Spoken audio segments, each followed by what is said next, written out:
चैत्राच्या पहिल्या दिनी आज जमूया, वसंत ऋतूचे स्वागत करूया, खळबत्ताचे बांधून गुढी उभारूया, रांगोळी काढूया, फुगडी खेळूया, श्रीखंड पुरीचा नैवेद्य वाढूया, रांगोळी काढूया, तोरण बांधूया, नवीन वर्षाचा आरंभ करूया, चला साजरा करूया गुढी पाडवा, चला साजरा करूया गुढी पाडवा,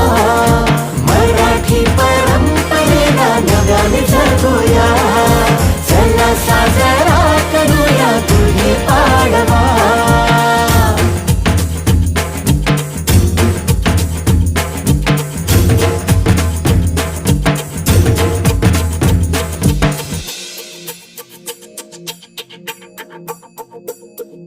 माणुसकीची